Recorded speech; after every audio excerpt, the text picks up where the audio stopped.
Life Without Claire, the latest from Big Brother, tonight on 4. You can see that at 8 o'clock.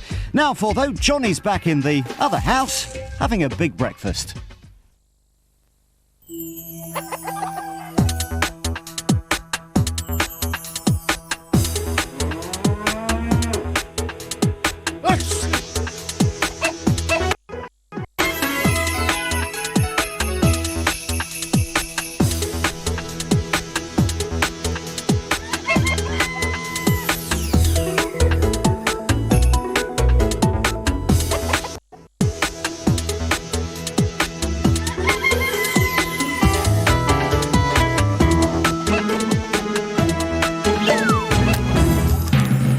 Ladies and gentlemen, please welcome, live from Bow, the one, the only, the clown prince of breakfast television, that mean presenting machine, Mr. Johnny Vaughan.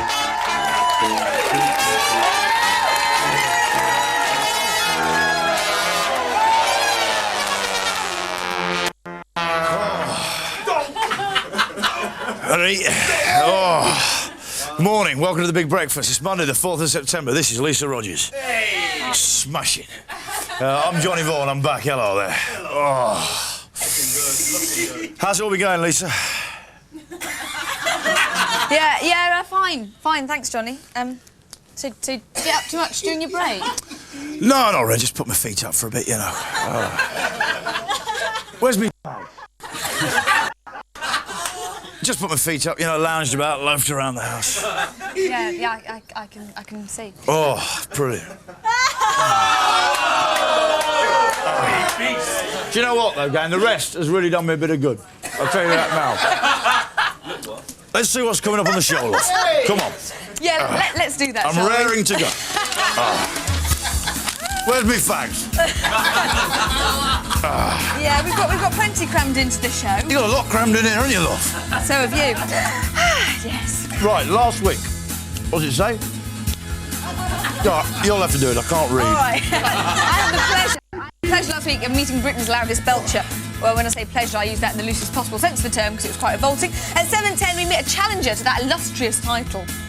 Yes, then at 7:20, the wait for the new school year is over, and to mark its start, there'll be a short test for everyone here in the house. Back to school vital statistics, ladies and gentlemen. At 7:30, you can win a state-of-the-art home entertainment system in our Olympic-sized competition, Starturn 2000. Starturn. Plus, we pile it on. When we're joined by my favourite TV nurse, Claire Goose, I gather, is in the house as well. So cool. She's a cracking-looking girl. She's called Claire Goose. Because you want a goose. Cracker. Goose, you want a goose. And as if that wasn't enough, another cracker's in the house as well. Another absolute cracker. Shannon Elizabeth. Ladies and gentlemen. Hello. Do you know, I get the feeling, though, I mean, it's nice to be back here, but I do get the feeling something isn't quite right. Yeah, I can't imagine what. Everything seems quite fine to me. No, everyone's sort of looking at me in quite an odd way as I glance around this morning. I don't know what it is. No, that's because you got a bit of pizza just there. I got a bit of pizza there. Yeah, that's exactly what it is. Okay, thank you. That's what it is. Have they changed my chair? Is the chair slightly smaller? Yeah, that's it. Is there something's changed? Something seems proportionally different. Yeah, it's just the chair. Where's me fax? Well, while we look for Johnny's old seat, here's a Big Breakfast news and weather with new girl Jasmine Lowson. Good morning. These are the main stories on Monday, September the 4th. A-level students get a kick in the teeth. Paul get down on one knee, and England prepare to give the Windies a whipping. It's a slap in the face for the thousands who've only just got their A-level results, but the Chief Inspector of Schools in England says they're far too easy. Chris Woodhead's jumped in feet first, sparking a massive row over the whole exam system. He says he's worried standards have slipped since GCSEs were introduced 12 years ago, and reckons schools should be more elite about who they let sit A-levels in the future. But the comments are a massive blow for teachers and come just as new figures show schools face their biggest staff shortage for a decade. Jimmy Gulzar's been dishing the dirt on estranged Mrs Mel B. He's told a paper that she was totally to blame for the breakup of their brief marriage because she got a boob job. The former dancer says he was so furious he cooled things off in the bedroom. He's now demanding millions as a divorce settlement. Thousands of Peugeots are being recalled because of faulty airbags. The company is pulling in 11,206s in Britain because the safety devices are prone to inflate mid-journey for no reason. And it's going to turn into a pricey problem for Peugeot. It's been forced to recall a staggering 40,000 of the vehicles worldwide. Paul McCartney is dropping hints that he might tie the knot with Heather Mills. The 58-year-old reckons he can't rule it out, even though he spent months denying they were a couple. Macca says the best thing about their relationship is that it's helped him get over the death of his first wife, Linda.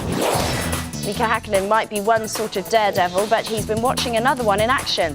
The nutter flew his plane upside down under the 10-metre gap of a footbridge in Lithuania. It looks terrifying and is deadly dangerous, but pilot Jurgis Keris said the best part was meeting Mika afterwards. Here's the sport. The England cricket side are on the verge of an historic victory over the West Indies. Mike Atherton made 108, helping to set a total of 374 runs for the tourists to beat. It's not all over though. The West Indies were 33 for no wickets at the close of play, with star batsman Brian Lara yet to take the crease. Colin Jackson started his Olympic campaign off on a rather sour note. Had a bag containing his personal belongings stolen from the British training camp just 24 hours after he'd arrived in Australia. Colin's worried that the distress caused by the theft may affect his performance on the track.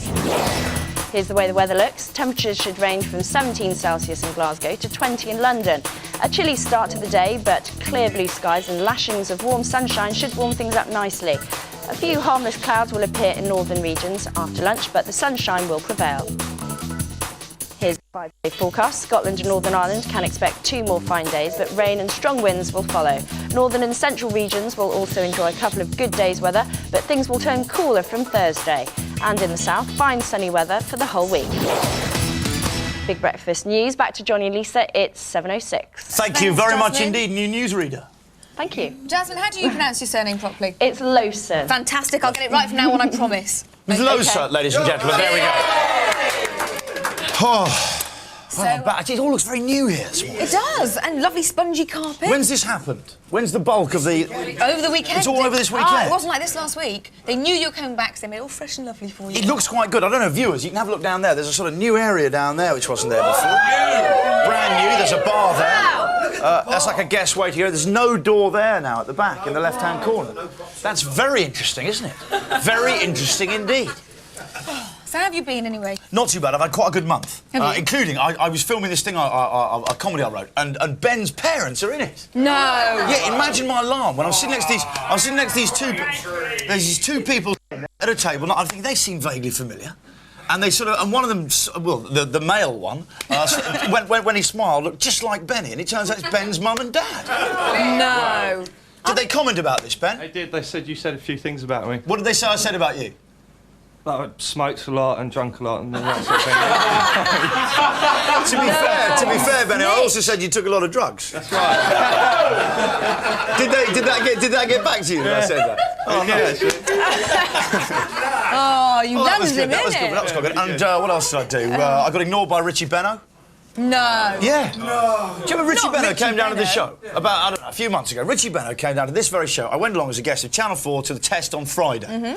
I'm going along there. I see Richie Benno on the way out. I go, Richie! I was with a few friends. Yeah, I walked up there and it turns out he's having a really heavy conversation with an Australian. And all I hear Richie going is, but that wasn't his only problem, you know. He had bigger problems than that. And I was just standing there waiting for Richie to say hello, and he just didn't.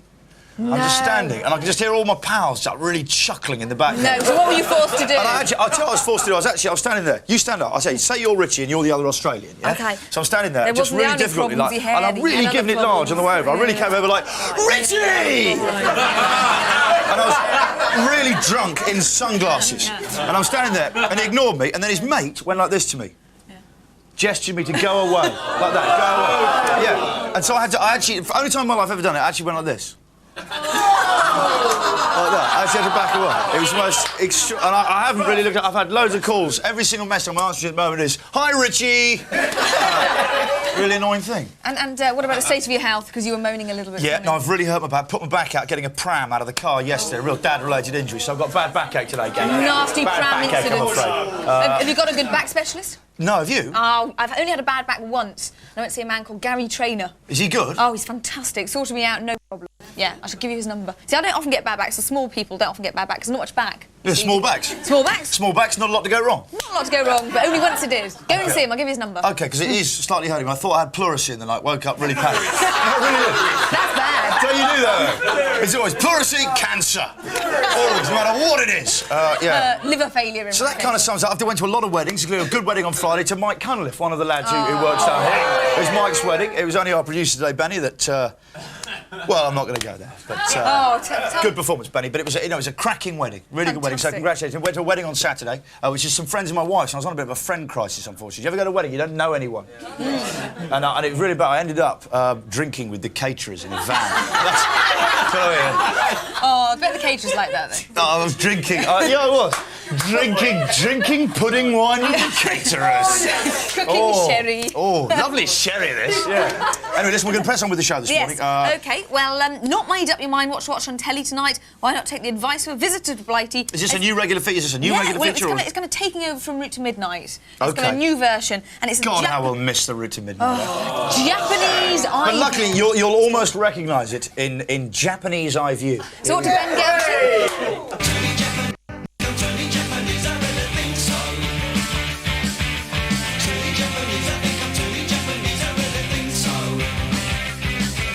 Hello, I'm Akihiko Takagi. I'm from Japan, Tokyo. I'm on my summer holidays in England. I'll be sightseeing at Trafalgar Square later. But first, here's my Monday, Japanese eye view.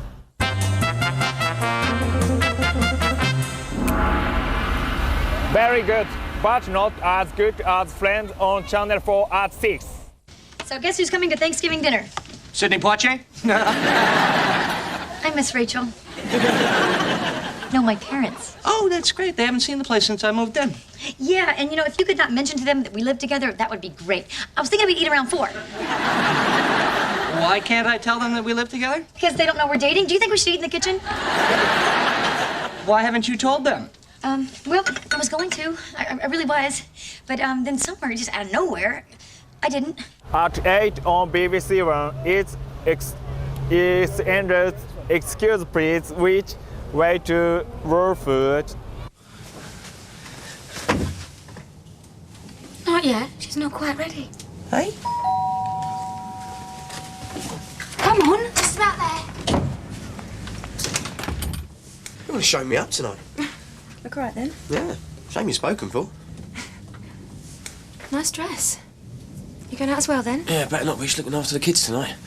Come on, we're going to be late. Don't let the twins talk you into staying up any later than they should. Come on. Come on. Bye. And finally, it's Tinseltown on BBC Two at 11:25. Enjoying yourself? I just want it to be right. Looks like you got a fan club already. Some guy handed it in half an hour ago. Do us a favour, Stella. Chuck it in the bin. Don't you want to own it? Chuck it in the bin, I said! Please!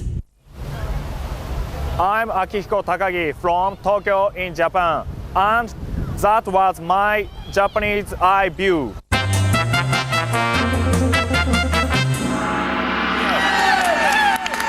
The Japanese eye view. Hilarious. I just got it, actually, which is quite slow. It was quite slow, wasn't it? Yeah. Feels quite weird when you've been away, you know, and you come back a bit. There seems to be quite a few shake-ups in the team, aren't there? Oh, yeah. Not mentioning any names. In certain countries, belching loudly after a meal is taken as a compliment. But here in Britain, we see belching for what it is. It's an art form, ladies and gentlemen. And the louder the better. That's why we've launched our highbrow new feature. This is highbrow. This is content coming right at you. It's called... The Big Breakfast Search for Britain's Biggest Belch. The Big Breakfast Search for Britain's Biggest Belch. At last. Do you know what I mean? At last, you're thinking. Why hasn't someone thought of that before? Last Wednesday, Paul Hun holds the record for the world's loudest burp, came onto the show to give us a blast. But within minutes, the Big Breakfast viewer, Tina Leek, rang us to say that she thought her belch was louder. A girl, yes. A girl, ladies and gentlemen. The gauntlet was thrown down. We invited Tina Leek to put her theory to the test. Can the leek beat the Hun?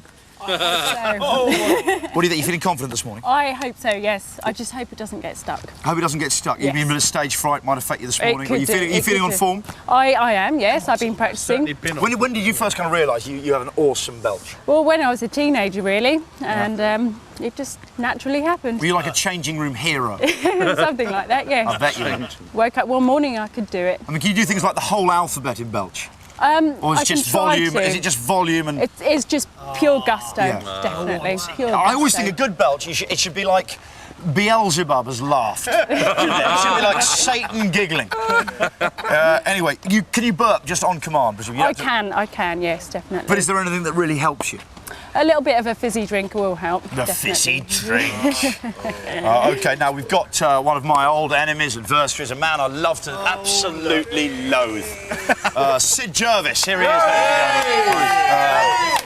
New jacket there, Sid, is that? Yeah. New Stolen from one of the crew, I think. Stolen from one of the crew, lovely. He's our resident noise expert. He is also from the Loud Association, ladies and gentlemen. Now, it's your duty to judge the decibel output of Tina's belch. Yep. It's certainly impressive. I've heard that earlier. That's. Have you heard it already? The warm-up. Yeah. I'm glad I'm going to be out of the way from here. It's not really pleasant. Yeah, Sid, I wouldn't ham it up anymore, Sid. No, it's not. It's not ham. That's straight. Is that Honestly, straight? It's like, are you being straight? Absolutely. It's just awful. Stupid man. OK, here we go. I knew he was going to do that. You knew I was going to do that. I've got it right now. It just didn't. It was more sound, wasn't it? Yeah. OK, before we hear Tina's attempt, let's remind ourselves she's just taking a little sip there of what looks to be a flat cola. And I say cola. Do you know what? Let's remind ourselves of Paul Hunn's magnificent belch. This is from Wednesday's show. Have a listen to this. Here we go.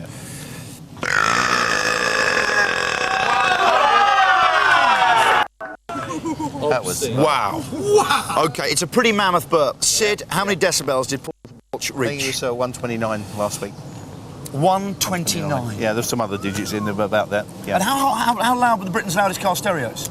We were topping like 160s. So 160? Yeah. Not that far off. Imagine playing the belch through the car stereo. What a track! That is an item. I can't believe that slipped past our production team. But, OK, Sid, we're going to take cover in our traditional bunker on the other side of the lock. Stay tuned. After the break, you will hear Tina's burp, ladies and gentlemen. Yeah. It will not let you down. It is the thing you'll be talking about at work today. Did you see Tina burp on the Big Breakfast? Yes, I did. Yes, I did, and I thought it was tremendous television, John. Anyway, we're going to take a break right now. Here's how you can win a top-of-the-range home entertainment system. Here we go. Yes! Play our competition, Start Turn 2000, and you could win this state-of-the-art home entertainment system courtesy of Live 2000, the Owl's Court exhibition for the latest technology. Your prize includes this 32-inch widescreen TV with Dolby digital sound, a stylish DVD player, and the latest hi-fi VCR2. For your chance of winning, just answer the following question. Who invented the television? A. John Logie Baird, B. John Logie Moustache, C. John Yogi Bear. And call 0900 144 7744 with your answer.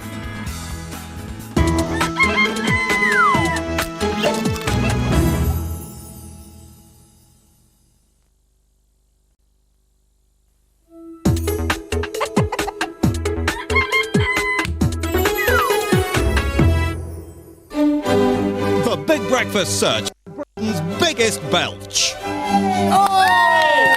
Try and upstage me again, I'll kill it. Hello there. Hi. Welcome back to the Big Breakfast. I'm Johnny Vaughan.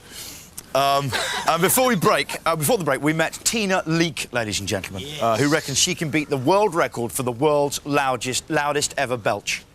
Unbelievable. Yes. As demonstrated on the Big Breakfast last week by Paul Hunn. We've now reset to a safe distance this side of the lock, and the moment has arrived. Ear protectors on, ladies and gentlemen. Here we go. Come and get your ear protectors, Linz. Here we go.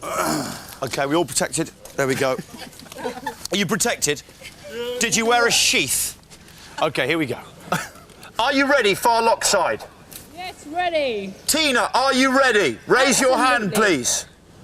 When I wave my red flag, you will belch. There we go.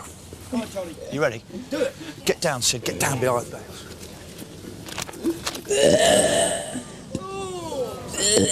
Oh no, it's got stuck.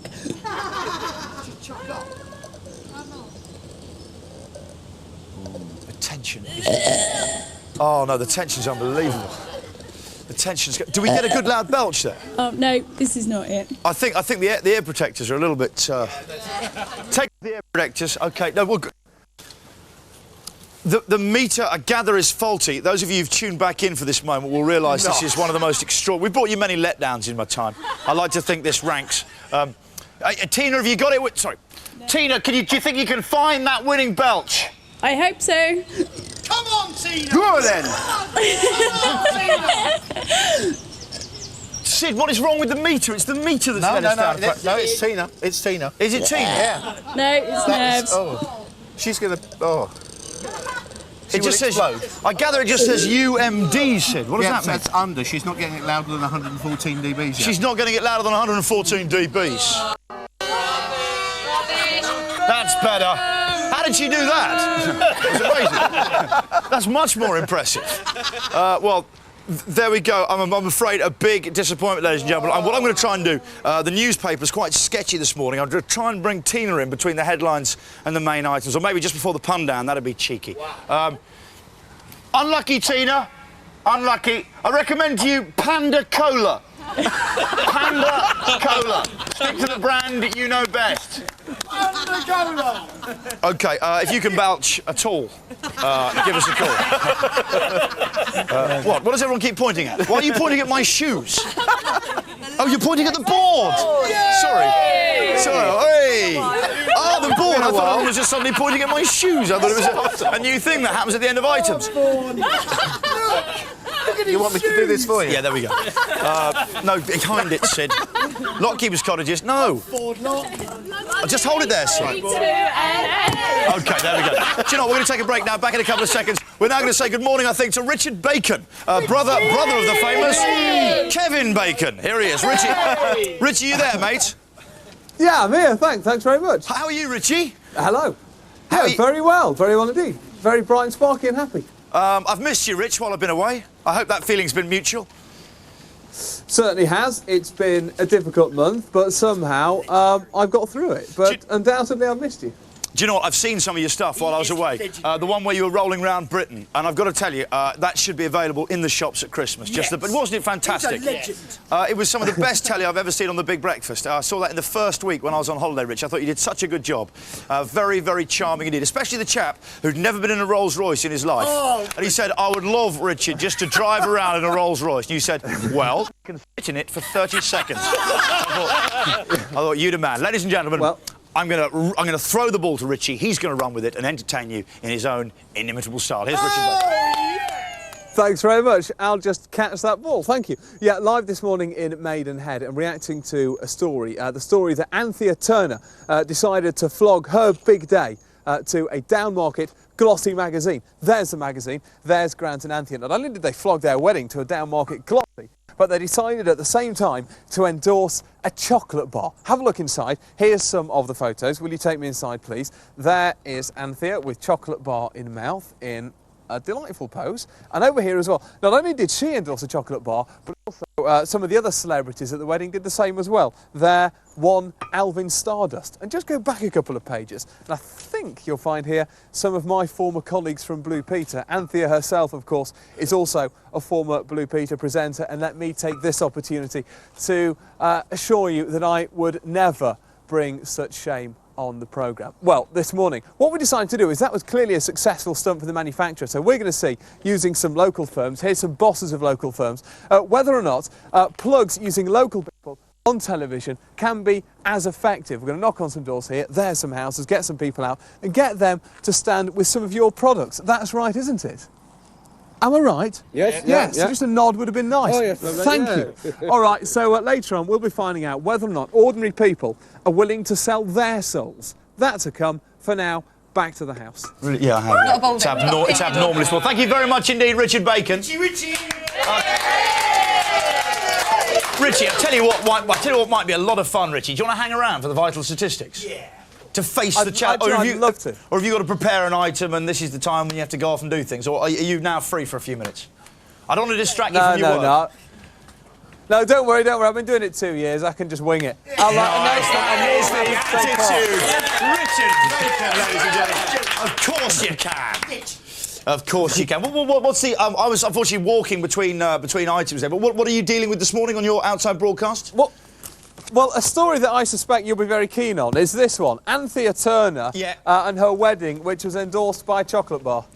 Yeah, but my point about the Anthea Turner thing is, I know they were eating, but I think once you've sold your wedding and turned that into, your deep, most personal day of your life, just about, once you've made that into a paying gig, then actually pretending that you're just having a normal wedding and just relaxing with friends is an even bigger pretense than actually doing it with Chocky. Does that have a bit of logic to it? Do you see what I'm trying to say, though? If you sell your soul, milk it for everything else. Yeah, you may as well just get up there looking like a Formula 1 driver. Do you know what I mean? You may as well just look like the podium there. Anyway, I'm going to get into vital statistics because Benny's already down my ear. And no man wants that, let alone women. But anyway, the school holidays are over, I'm afraid to say. That's why I'm back. It's over. It's over. School holidays are over. So it's once again time to go back to class and add your name in biro to the desk. I always think that for me, the graffiti classic is AC/DC done with a compass. Yeah, and then coloured in the lightning bit in the middle with a bit of it's a classic. biro, yeah. It's a classic that will never grow old. Yeah, or if you're a girl, it's the heart with the names in.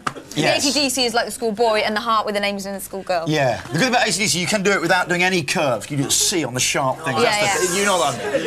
Anyway, I'm digressing. It's a glorious time, I'm sure you'll agree, and it's with this momentous occasion in mind we proudly present our special back-to-school related... Which song are we doing? Vital Statistics The first one. one. The Vital Statistics song. Of course. No, I know that. Stating the obvious. Why, Johnny, the Vital Statistics song. Of course. I didn't know that was our back-to-school related... Vital statistics, bullying, creatures, vital statistics, and that's just the teachers.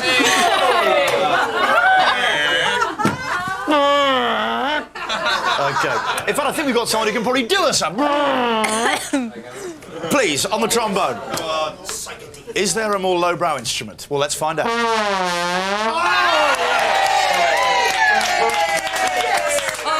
And do you know what? Norman, again, do it. Please, please. Do you know, this is the only reason people want to take up the trombone, don't they? Just so they go... Anyway. Number of children attending English secondary... Do you like real ale, lads? Are you real ale drinkers, all of you? I bet you are. Do you fart in bed? I bet you do. All real ale jazzers do. You all do. You all go, parp. Oh, sorry about that. I'm the king of the swingers. Number of children attending English secondary schools for the first time this week. Wow. Number of children attending English secondary schools for the first time this week. What do you think this week? I reckon it must be somewhere around 300,000. What do you think? 300,000. 300,000 you think. Liz, floor manager, what do you think there? 50,000. 50,000. Goosey, goosey, goosey. I'll go for a 30,000. 30,000? What are you, nuts? Is Richard Bacon not there? Linton, what do you think? This is the big stat. This is the blue ribbon stat. 100,000. Do you know what? It's 500. It's 558,532 kids. I think they're fine. What did you say? 50,000. Yeah. You said 50. That's an awful lot, isn't it? I was the closest then. There's 500,000 people starting secondary school for the first time today. Number of Scottish children. Stolen. Number of Scottish children who don't know whether they're meant to be attending school this week. Number of Scottish children who don't know whether they're meant to be attending school. Well, they all should be, because it means they're very stupid if they don't know. Yes, if they don't know, that's then odd. Then they should be going. Exactly, Rog. What do you reckon? What would you say as a guess? God, I don't know. 100? 100? I don't know. No, what can you say for a start? Let's go to Sean Maguire. Sean's over there. He's been quite quiet this morning. I have. I'm sorry. I'm still asleep. That's why. Right, that's okay. I think all of them, judging by the balls up they had with their results. Am I allowed to say? I think all of them, Johnny. Maguire slams Scott's education. Outburst. Wakes up to slam the Scots. All of them. All of them, you're saying? All of them. OK, you're saying every child in Scotland. Every man jack of them in Scotland. No! No, it ain't. No, it ain't, man. Linton, what do you think? 10,000? 10,000. Do you know what? The answer is a staggering 60,000. Because of an administrative error, 16-year-old school children in Scotland have still not had their standard grade exam results verified. Never. I don't believe it. Stay at home. They're just going to stay at home, exactly right. And have a big fry-up. Number of children who are meant to be attending school today, but won't. This is we're looking at the problem of truancy, ladies and gentlemen. The ugly spectre of truancy. What do you think? 50,000. 50,000. It's less than that. Number of children who are meant to be attending school today, but won't. Goosey. 10,000. You think 10,000? It's 30,079. The worst area for truancy, and this is a result for Londoners, this really is the city of Westminster, ladies and gentlemen. Well done, lads, and I hope to see you all down the Trocadero later. Marvellous. Trocadero, big sports bag, up Oxford Street, see what we can get. Having a sneaky fag and holding it like that. Oh, lovely. Yes, what a touch. Getting the tallest one with the broken voice to go in and buy the booze. That's the one. Oh, lovely. Slipping him your 50p's. Yeah, honestly, I'm 18. We cry, Sky Caramba! Absolutely right. OK, the average lifespan of a hamster. About 3 years. The average lifespan. 3 years. Grant, I've never known you feel so strongly about this. What is it? What is it with you? What is it with you and hamsters? 5 years. Open top car, hair salon. Knows a lot about hamsters. Actually looks like a film. No. OK. But thank you very much, Grant, for getting involved. First time in 3.5 years I've ever seen you get involved. It was amazing when I said average lifespan of a hamster. Grant's gone, oh, what, 1.5? I don't know. God, the pressure of that. Let me think. God, I just don't know. Oh, God. 5 years. 5 years, you think? Thank you very much, Grant. Appreciate that. 1 year down there. It's 2 years is the average lifespan of a hamster. Yeah. We used to have a school. Did I ever tell you about the spate of killings at my school, Pets Corner? Yes, you did. Tell us again. Gerbil called Sebastian got flooded out of his cage. No. Yeah, cruel was it on purpose? It was a cruel incident. No, I don't know, but there was what was said to be a spate of revenge killings. Average lifespan of a school hamster. 6 months. Average lifespan of a school. You think 6 months? Ben, what do you think? About a year. About a year.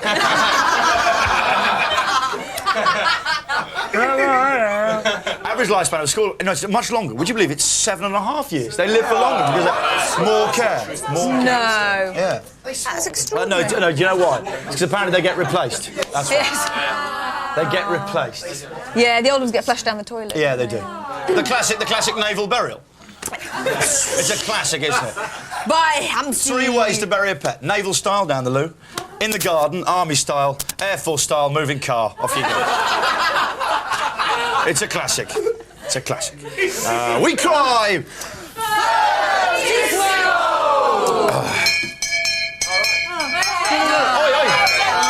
Where do you think you're going? No one told you to move the bell. It's for my benefit, not yours. You'll continue with vital statistics, please. Oh, who called that? Easy, Liz. You're getting into that a bit much. You really are. You can go with Grant, call me sir, get the hamsters out. Whoa, that's a show. That's a show. And I'll see you on Men and Motors. Okay. Number of English school children whose parents exempt them from sex education. Number of English school children whose parents exempt them from sex education. I wasn't allowed to. My mother took that stand. I wasn't allowed sex education when I was at school. Yeah, picked it all up from, a couple of boozers, actually, outside a gents' lavatory. Told me everything I needed to know. Here we go. The stat is 54,691. For religious reasons, they're not allowed to learn about sexual intercourse. That's when a man and a woman... OK, a percentage of those children who already have had a sexual education. I'll tell you now, because these are... 50%? 50%. It's 33%. A third of school children aged 16... And this, I don't know, things have changed, haven't they? Yeah. A third of school children aged 16 have already lost their virginity. Still, that's poker. OK. Percentage of those who'll have had a cigarette afterwards.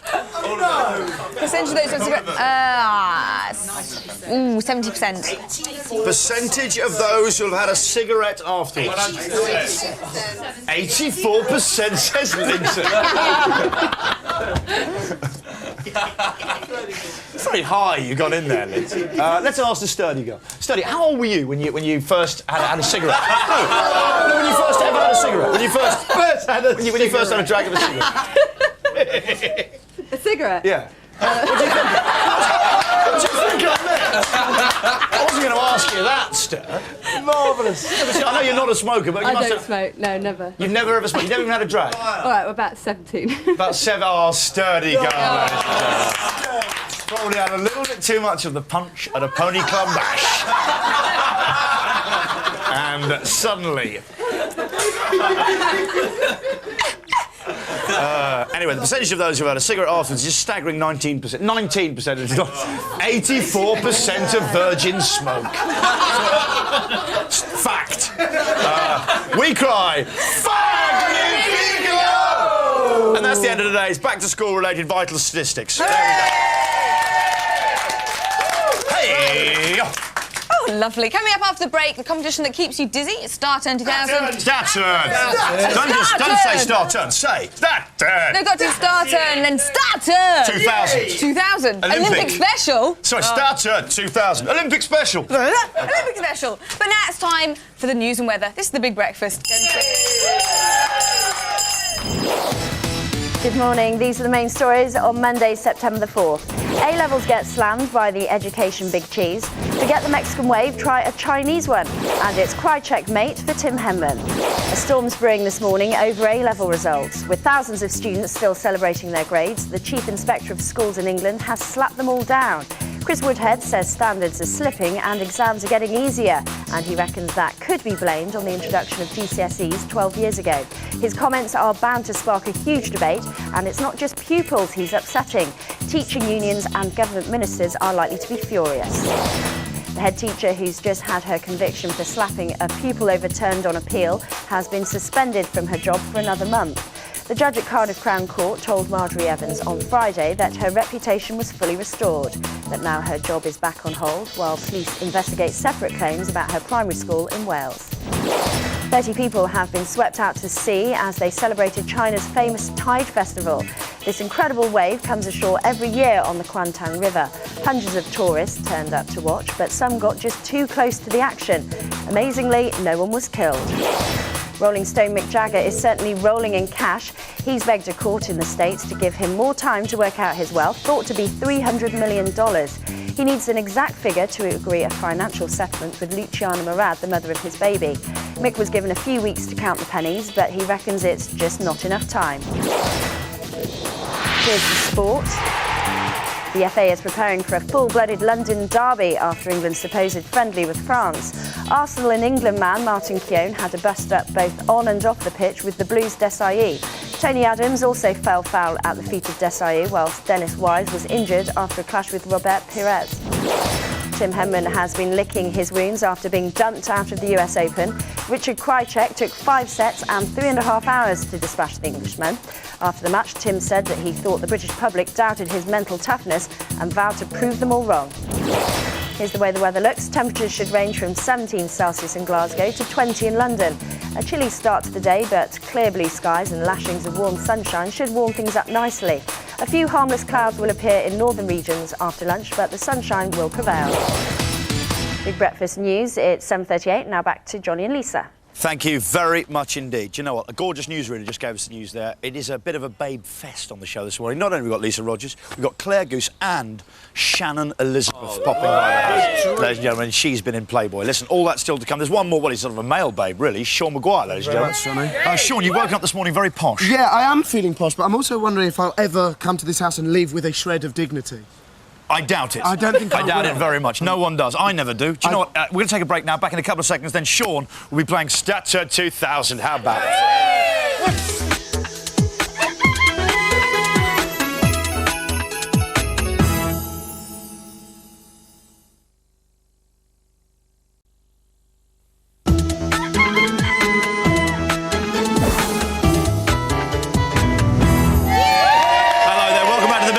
Now it's time to set the world in motion as we play Star Turn 2000, the Olympic edition.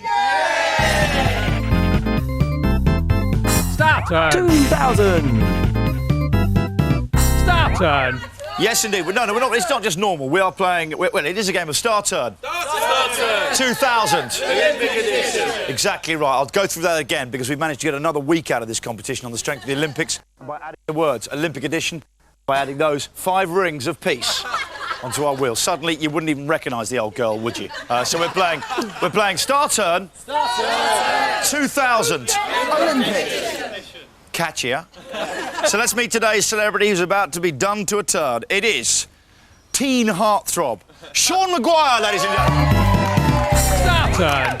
Morning, Sean. How are you this morning? I'm very good, Johnny. Feeling confident? I'm very good. I'm feeling very Olympic. I'm feeling well, very... again, sorry, there's another edition. Flame Boy! Wow, Flame Boy. You'd hardly recognise this, actually, would you? Just for those of you watching, this is... Well. You've seen Star Turn before, just in case you're watching and thinking, I don't recognise this. What's going on? It's very similar. OK, are you ready to face the Millennium Olympic edition? The Olympic edition I'm ready for. The Millennium Olympic edition of Star Turn. You want to just run me through exactly? OK, here's how we play. You're going to spin our Star Turn wheel. Yeah. Ben, I gather we've had problems with the Star Turn wheel this morning. What's been going on? What's the story? It's a little bit down. Never let me down. It's a little bit damp, isn't it? Right, here we go. But it does seem to be swinging. Earlier on, it was getting stuck on 10. OK, so you do that. That tells you how many times you're going to spin round with the broom held aloft. Ben, our man over here. It's a bit damp. Put your goggles on, man. I told you. Norman! Thank you, Norman. OK, here we go. OK, we've got the tea here, yeah? You're going to hand the tea over to Sean when he's done the spins, and then off he goes. Norm, you'll then go through Linford and Daly, over there, yeah? Over the little jump. Follow me. Through there, through the 5 Olympic rings of peace. 5 damp Olympic rings. They're of peace. These are damp rings, I said Johnny. peace, even though they smell like fox. Okay. Let's go through. You go over the... I presume that's a Sydney Harbour Bridge, is it? Harbour Bridge, yes. You'd hardly recognise it, would you, from the old Blade of Light? You'll notice that... Actually, Ben, you know you're talking about dampness. You check the dampness of the bridge. How damp is that? Well, I get... Very, isn't it? I'll lose Norman, seconds quickly!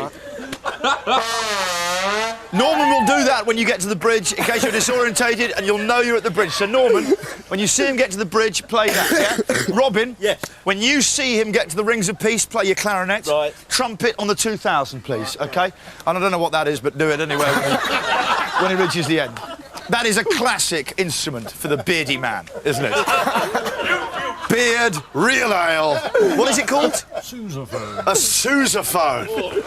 Excuse I. OK. You'll then go through these to the end, and look, it's Roger Rog. Oi, Star Turn. I shall take Roger your Rog will tea. be there, and when we get to Roger Rog, the banjo man will strike up. Banjo man, could you play some chords when we get to the end? Give us a little nice little jingle at the end, and you're about to meet the callers, and you'll pour the money in there. You'll pour the money in. Put the money in. Just the money shot. Right, OK, over to you, Rog. All right, best of luck. Sharon from Dagenham, hello. Hi. How are you this morning? Fine, thank you. A fighting fit, as is Sean. How many cups of tea is he going to get in the Star Turn Star Earn? I'd like to say more, but I'm only going to say 3. Oh, you know it's Monday morning, and you know he's looking a bit tired. Good luck, Sharon. Next is up to Christine in Leicester. Hi, Christine. Morning, Lisa. How's your Monday morning going? Oh, fine, thanks. Well, let's hope it can go a bit better by winning your TV and DVD player. What many cups of tea do you think he's going to get in the urn? I'm going to go for 5. 5. A bit more confidence in Mr. Maguire.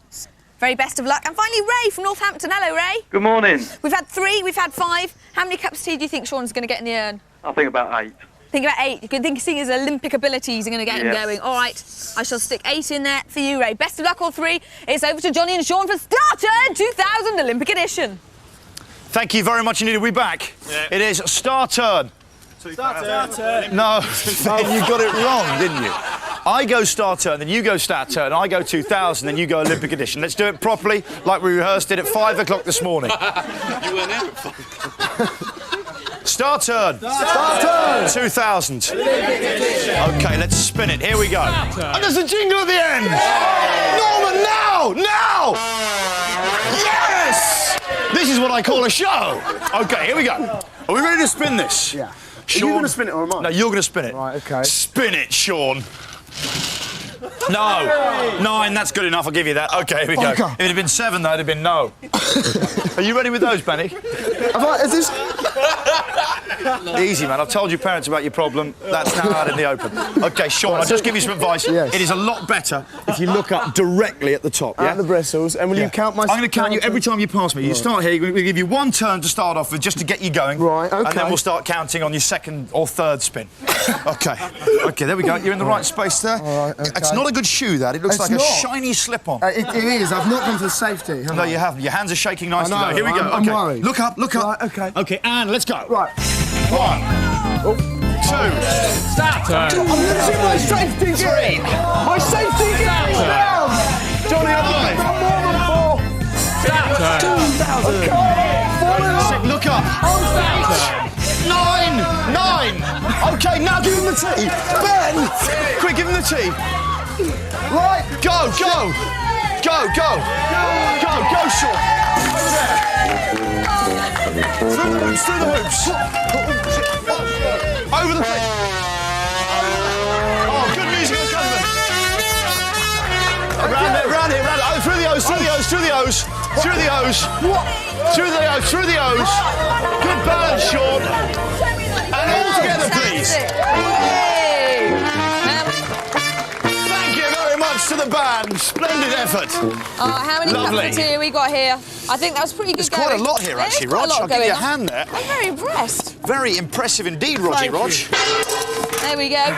Oh, was I supposed to take this off and stick this somewhere? No, you weren't. And you've got a grand total But that's a of good show, though. If we need to add something else to start turn to make it live, we'll do that. 10 cups of tea. So the winner is Ray from Northampton. Ray, Yes, well done. Mate, you seriously were right going for the high end of the scale. Anything you'd like to say to Sean? Thanks ever so much, Sean. Top man. You're very welcome, Ray. You're very welcome. I'll be around in a bit. Ray's won a home entertainment system, I gather. That's a TV and DVD player. Is that a TV and DVD? Yes. DVD? Marvellous. DVD. Absolutely marvellous. Listen, Ray, I hope you enjoy your television and DVD. A lot of good titles available, of course, on DVD these days. Thanks very much, Johnny. Also in Amsterdam. Let's take a break now. We're back in a couple of seconds. You just saw the first version of Dixieland Jazz Millennium Star Turn 2000 Olympic Edition. Yeah. Wow. Yeah, good. Back in a couple of seconds. Don't go away. Yay!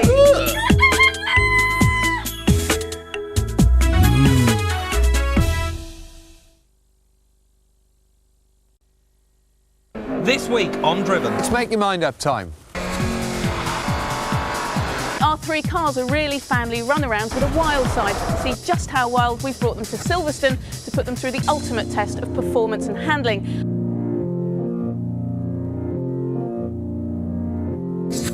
A battle against the clock, courtesy of our in-house racing driver.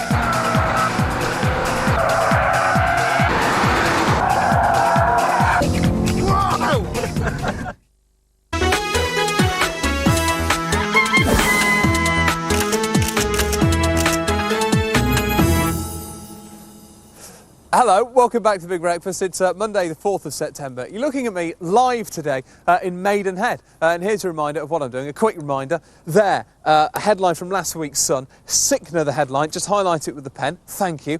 It's the story of Anthea Turner. Not only did she choose to sell her big day to a down-market glossy magazine, she also decided to endorse a cheap chocolate bar. So what we're doing today is we're going to see if local people here on the Larchfield estate are willing to sell their souls. Here, some people from local businesses. See if you can guess at home which businesses they're from. Let me give you a clue. Danny at the end, he's from a pub, a landlord. Hello. Hello. You a heavy drinker? Heavy drinker? No, but I won't tell you now. Okay. There's some other people. I won't tell you now, but essentially, local people here are going to pose with. There's some Savile oil. Look. They're going to pose with products Anthea style, and we're going to see if we can sell them in a similar way. Well, I can tell you it's a lovely crisp morning here in Maidenhead today. And let me assure you as well that I would never wallow in such cheap publicity. You won't see me endorsing a drifter. What? This one here, we're going to go to this house here, essentially because it's got a lovely array of window boxes. In many ways, a classy joint. Note to people at home, if you want to improve your house, compare that to next door. Have a look across, same house. This one stands out beautifully. Very well kept, and I imagine the kind... Keep knocking, John! The kind of people that want to be on telly. Oh, hang on. Hello, mate. Hi. So, I'm all right, John. Hello. I'm from The Big Breakfast. Yeah. What's your name? Pat. Pat, I'm Richard. How do? Did you see the story about Anthea Turner selling her wedding to a magazine and endorsing a chocolate? Just for a second, please. Well, I mean, I haven't really got that long, Pat. If you could make it snappy. Pat, I'm going to leave. We're live on... Right, OK, good. Hello. Hi. Did you see the story about Anthea Turner selling her wedding and endorsing a chocolate bar? No. Well, she did. Right. OK, never mind. We're looking for people to kind of essentially sell their souls a bit and pose with some products like an exhaust in a catwalk. No, thanks. Why not? No, thanks. Well, why not? No, I'm not... Pat, it's only a bit of fun. No, thanks. I mean, you know, when I say selling your souls, I'm being a bit flippant. No. I mean, it's fairly dignified. No, I don't want to do it, thanks. Right, OK, Thank you. fine. No, it's all right. Forget it, Pat. OK, next door. Have you got someone there, John? Sorry, stick with me. Just go to... Look at this archway. Take that in.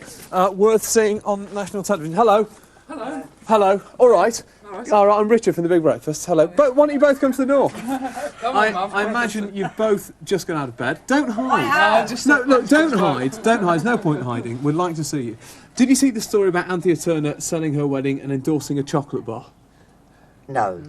Didn't you see... Let me just remind you, here, it's on the front of a newspaper. Did you see that? Yes. You've never seen that? You don't know that Yes, story? I did. You did? Yes. What did you think to her decision to endorse a cheap chocolate bar at her big day? Any opinion at all? Well, it's up to the individual, isn't it? OK, fair enough. Well, in that case, you're probably the kind of person we're looking for. We need some local people here to take part in a little parade and endorse some cheap local products for us. Will you do that? What today? We'll pay us, We'll yeah, pay you. go on, we'll take the money. We'll pay you and we'll put you on television. Actually, I can't. What do you mean you can't? Look, I've got to get on, to be honest. I've got to play match. You've got to what? I'm playing a bowling match. What time's your bowling match? I mean, we're looking at about 8:15. You can't be bowling at 8:15. No, we're bowling at 10:30, 11. Right, you're doing it. So we'll have her, we'll find some other people, parade of cheap products and people selling their souls to come. For now, back to the house. Thanks very much, Rich. Thank you very much indeed. Richard Bacon's on the OB, and frankly, all's right with the world, eh? If one man could love another, which does happen, I love Richard Bacon, and that is fact. Let's just out there. Oh, look at the way he did that. Oh, bit difficult with that face expression, which was nice as well. Look at that. Who said punk was dead, eh? Anarchy. Look at that. Anarchy UK. Anarchy. No property, yeah? Yeah, apart from the posh watch. All right, leave the watch alone. OK, here we go. Do you know what? I gather, and my producer just told me this, we've got Mel C on the line. May I make Mel C? Mel, is it really you, Mel? Hello! All right, Mel! Welcome home, Father Breakfast. We've missed you. Oh, thank you very much indeed, Melanie. How's everything with you? I gather there might be problems with the old leg. Yeah, well, it's not so much the leg, it's more the foot. More the Had a bit of a tumble, and I've broken a bone in it. And the sad thing is, I've got my first show me tour tonight, so I wouldn't just warn anybody who's going, there'll be no backflips and sporty tonight. Really? Yeah, I'm just going to be hopping. I want to start a new trend of hopping. Well, just sort of sing. Just do it in one of those sort of high chairs, kind of Val Doonican style. That's what you want. You want a high stool and a big guitar. Yeah, I was thinking about getting a rocking Mel C live. Mel, so this must have been some tumble to break your foot. Well, it was down a rather large flight of stairs. Have you had some cold drinks first? Yes. What was the lead up to that, Mel? Just clumsiness, or had they been drinking? I'm not allowed to speak. I have to consult my lawyer about that one. OK, thank you. Very sensible. You mean you were pushed? Was it a violent and dangerous... OK, I'm not going to go. No, I'll tell you what I was doing. I was celebrating my album getting to number 5 last week. Oh, just to be able to explain a foot injury with a plug. We worship you. That is good. That is good. To be able to swing that round, Melanie C. Oh, Miss Chisholm. Well, I wasn't plugging. I was just being honest. You what? I was just being brutally honest with you. Do you know what? How is Posh? Do you think she still has meningitis? And what's the story there? We've all been alarmed by that. I think she's fine. I think, like everything, the papers have blown everything out of proportion once again. I phoned her the other day and she sounded all right to me. OK, there we have it. So Posh sounded all right. That's good to hear. That's good if she sounded... Yeah, that's amazing. She sounded all right to Mel. Yeah, and they do call me Dr. Chisholm. Do they in certain circles? Thanks, Doc. And also, we've been reading a lot in the paper about Mel B and Jimmy Gulzar.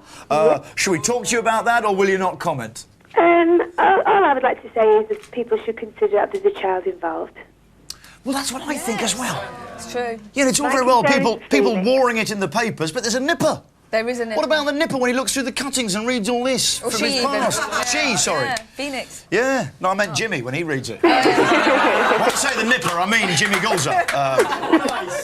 That's Nicker, isn't it? The child's the grown-up in that relationship. OK, do you know what? Melanie C, best of luck with everything. I shall be popping out to help your album go back up the charts from Thank number you 5 very much. to its rightful place at number 1, where you are in all our hearts.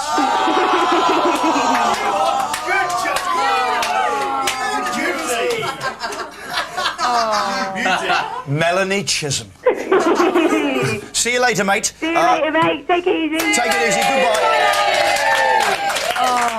Roger, what's happening now? Next we're going to the break, and I'm going to hose you down somewhere because you've got far too sweet and sickly. Oh, thank you very much. Are you going to hose me down, really? Yeah, I am really going to hose you down. I'm going to take you outside and hose you down. Oh. Yeah, but we've also got... They might get excited again.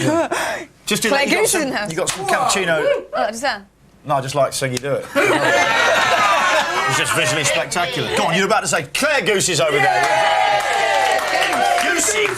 Goosey. But would you goose the goose? Well, no, actually, what have I done? There's a line, isn't there? You can cross that line, and I've crossed that line. Let's link to a break right now. Back in a couple of seconds. Still got the papers, still got Claire Goose, Sean Maguire. Tina, hopefully that burp is warming up inside you.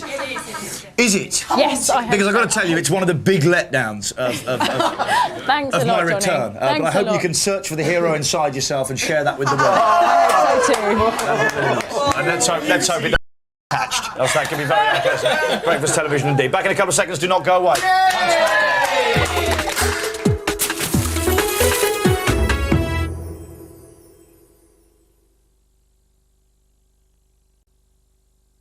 When you ask people over to eat, you're not inviting them to some grand ambassadorial event. I once went to a dinner party given by a friend of mine. Really lovely food. But as the evening progressed, she got more and more hysterical. But it doesn't have to be stressful. Nigella makes impressive food easy as she entertains. Nigella Bites, Wednesday at 8:30 on 4.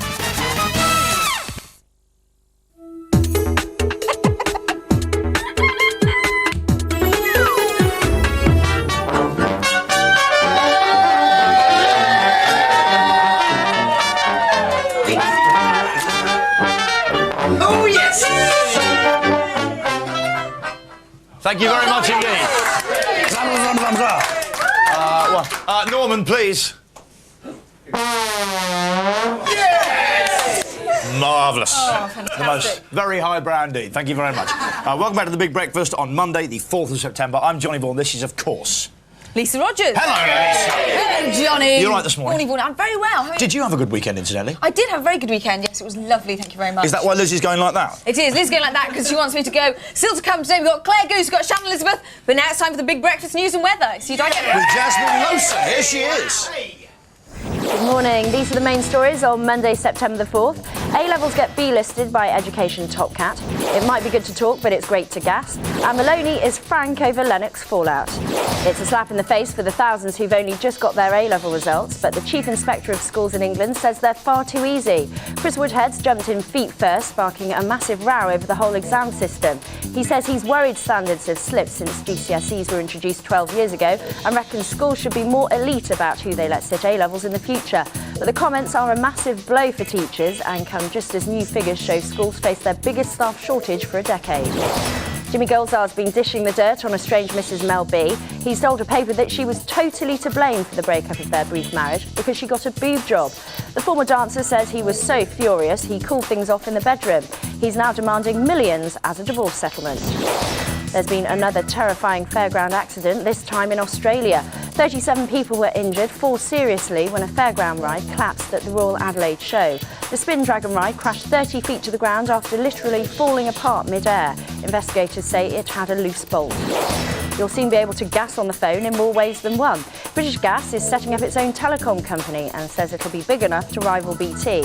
Not surprisingly, it claims it'll slash the price of home and mobile phones. If that's true, at least people wouldn't explode when they get their bills. Mika Häkkinen might be one sort of daredevil, but he's been watching another one in action. This nutter flew his plane upside down under the 10-metre gap of a footbridge in Lithuania. It looks terrifying and is deadly dangerous, but pilot Jurgis Keres says the best part was meeting Mika afterwards. Here's the sport. The England cricket side are on the verge of an historic victory over the West Indies. Mike Atherton made 108, helping to set a total of 374 runs for the tourists to beat. It's not all over though. The West Indies were 33 for no wickets at the close of play, with star batsman Brian Lara yet to take to the crease. Lennox Lewis has parted company with personal manager Frank Maloney. Frank's feud with his boss is given as the reason for the split, and not any personal rift with Lewis. But Maloney won't be without job offers. Many promoters reckon he's the key to landing the world champ. Here's the way the weather looks. Temperatures should range from 17 Celsius in Glasgow to 20 in London. A chilly start to the day, but clear blue skies and lashings of sunshine should warm things up nicely. A few harmless clouds will appear in northern regions after lunch, but the sunshine will prevail. Here's the 5-day forecast. Scotland and Northern Ireland can expect 2 more fine days, but rain and strong winds will follow. Northern and central regions will also enjoy a couple of good days' weather, but things will turn cooler from Thursday. And in the south, fine sunny weather for the whole week. Big Breakfast News, it's 8:07, now back to Johnny and Lisa. Thank you very much indeed. Thank you very much. Do you know what? I can hear a cry.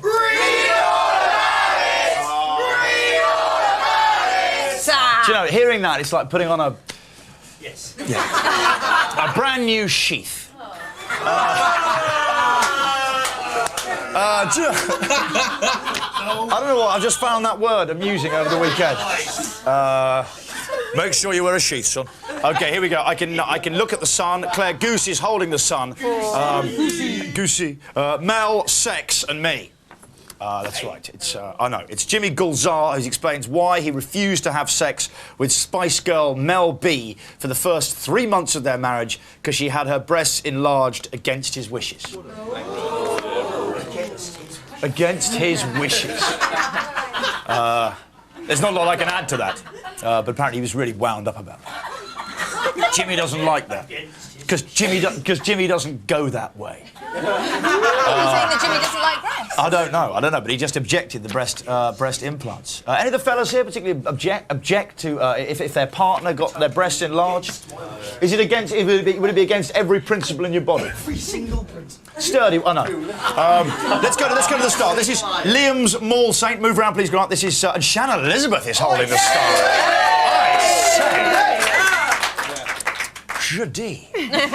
This is Liam's Mall Saint. Liam Gallagher can't keep his hands off Nicole Appleton. Presumably he can for a bit, else that is a bit odd. But anyway, they are frolicking. They're frolicking by a pool in the south of France. That's him. He's kneading her buttocks. It's like a classic bottom lift. Yeah, he's lifting. When girls are short and they do that. Do you know what I mean? Being a short woman, I know about that. What do they do?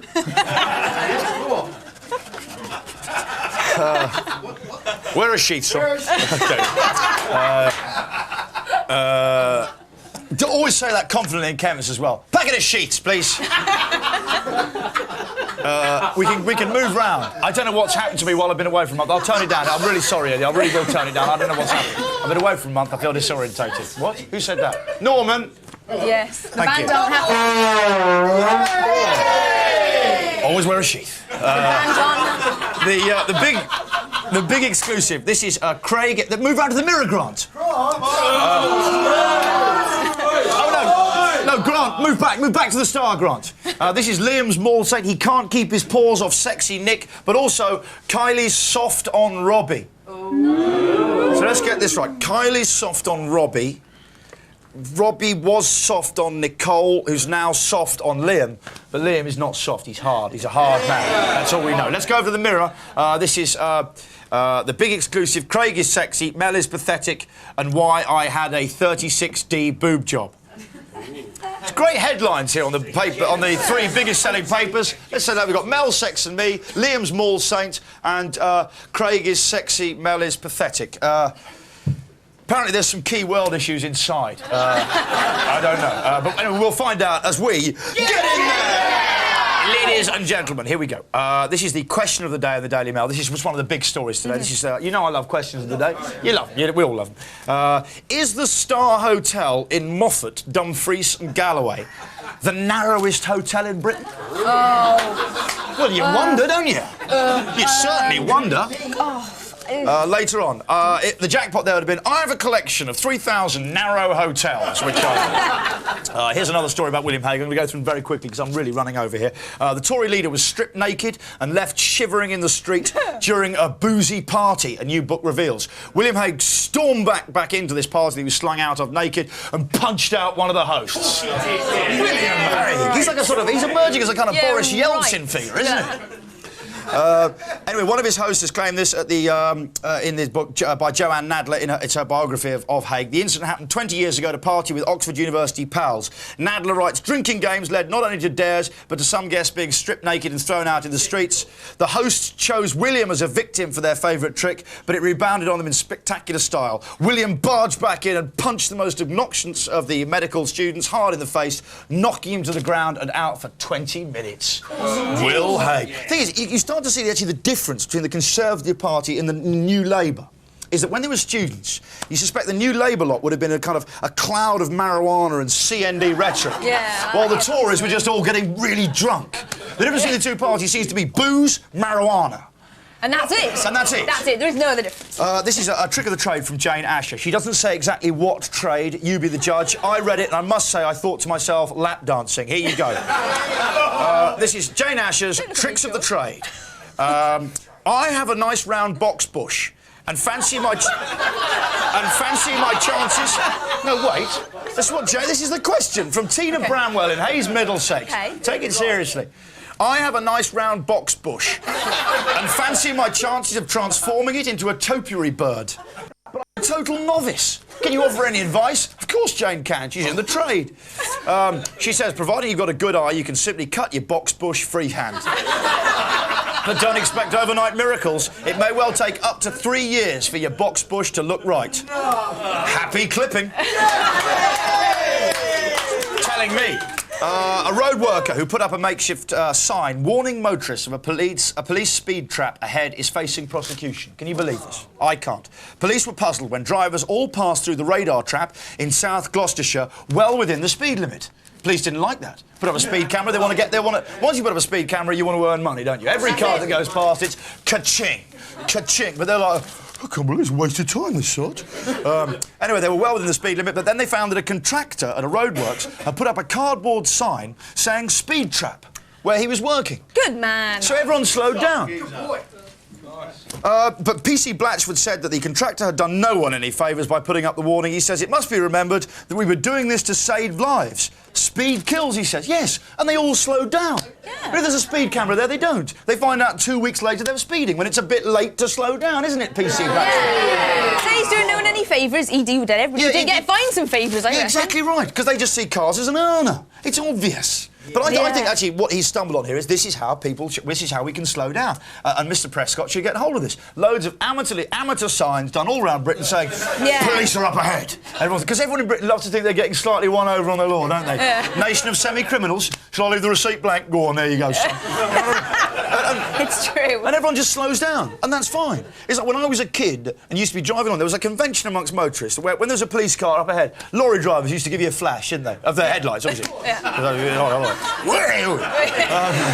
cause more accidents. My mother used to love that, really. But they did it. It used to slow down, and that was a good thing. So what the police should do to get people to slow down is make loads of really tatty-looking signs saying "There's police up ahead, watch out," and just have loads of people driving randomly around flashing you.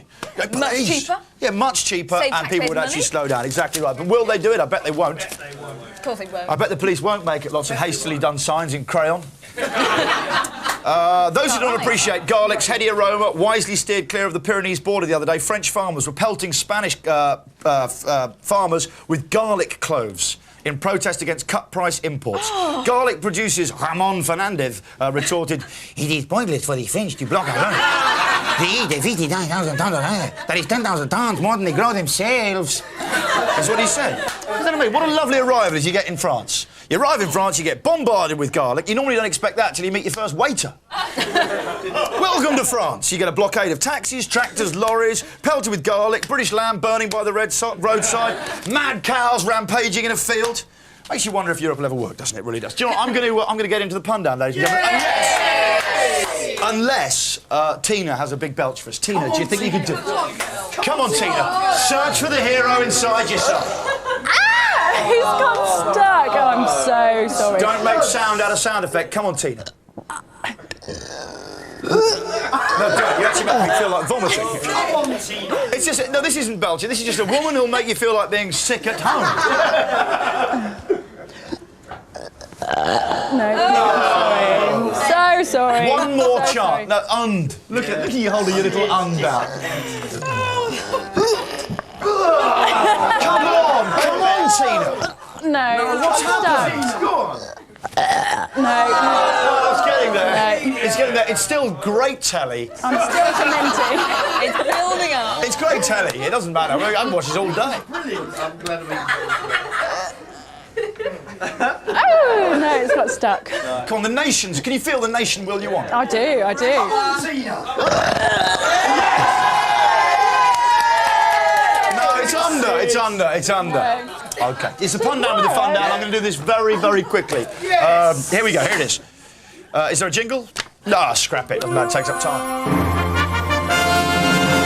Mirror story. Prime Minister goes for the tweedy country squire look. He looked at... Did you see him in this, in his brown jacket? But just check how tight the trousers are. They're so tight you can actually see the date on the coins in his pocket. You can certainly tell what religion he is. OK, here we go. The pun says, I'm Tony Square. And he does look really square. Sun story. Martin Clunes is mobbed by drag queens at a gay Mardi Gras, as opposed to straight Mardi Gras, of which there are many. The pun says, men behaving dragly. But the number one pun, a neurologist claims Picasso's extraordinarily proportioned portraits were the result of a migraine. The Times entering the fun with this fantastic pun. Picasso had a bad head for figures. Migraine. You see what they've done? It's just a bit more sophisticated, just to sort of raise the tone a little bit. Rog. Oh, that was beautiful. Right, after the break, Casualty star Claire Goose is in the house. You all right, Claire? We talk about your latest role. You ready for that? Oh, yes. Taking it on. Excellent. And still on the end of a 999 line, I believe. So it's still got a kind of hospital-based theme to it. Yeah, kind of. Ah, we'll soon find out. But right now, it's Channel 4. You're watching The Big Breakfast. We'll find out more later. Yeah, find out a bit more later. This is Big Breakfast. It's nice to be back. It's back again.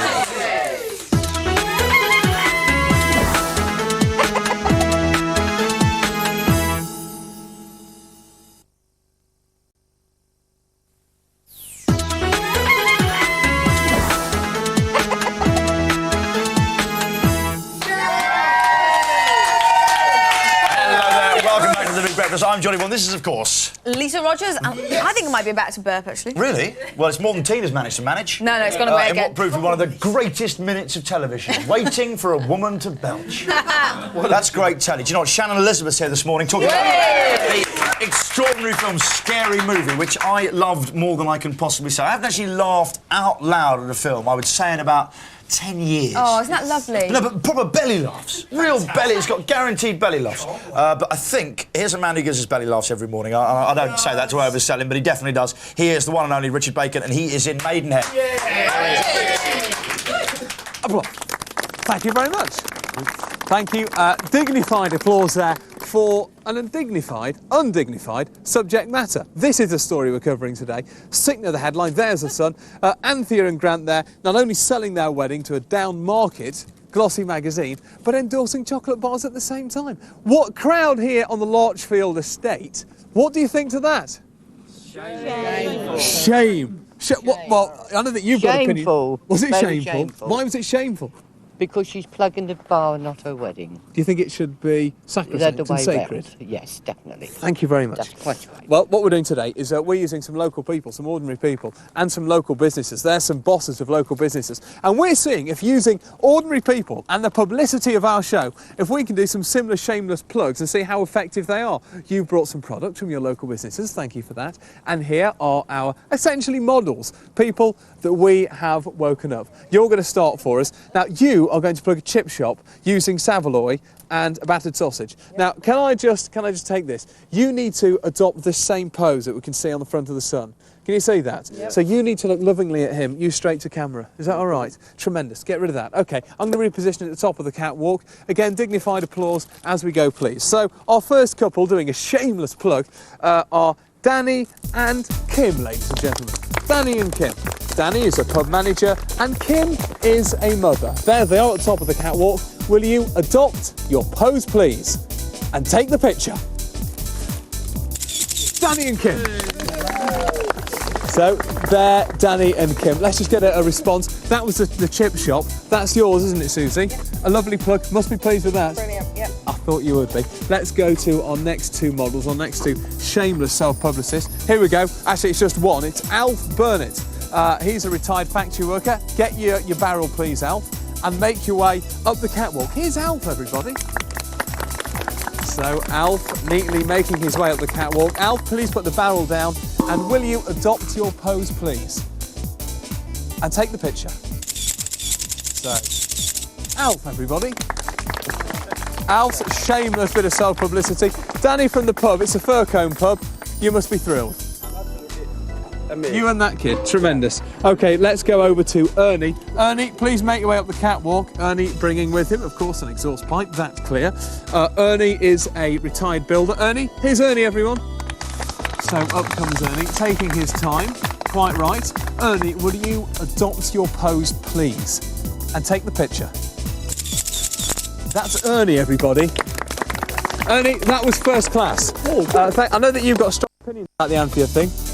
Well, yes. I mean, it's like, as I say, the whole of society today it's greed.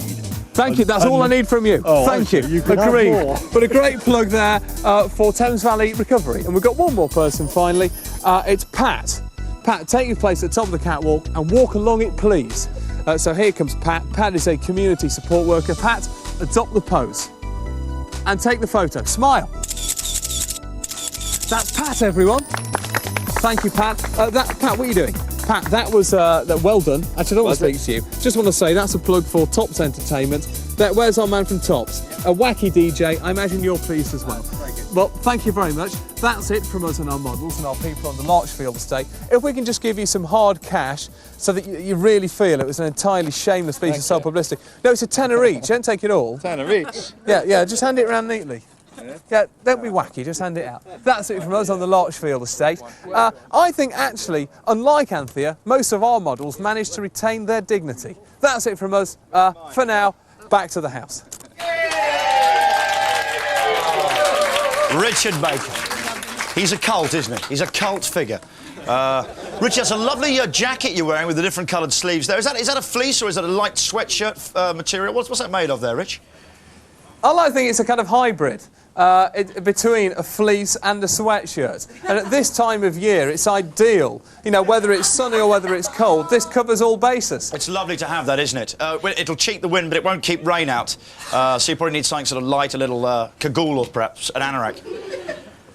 Yeah, no, I mean, you're probably right. It will actually soak up the rain. And I'll either use an anorak or possibly a big breakfast umbrella. Wow. Just depends how I feel. OK, is that a short-sleeve shirt underneath there, or what's going on there?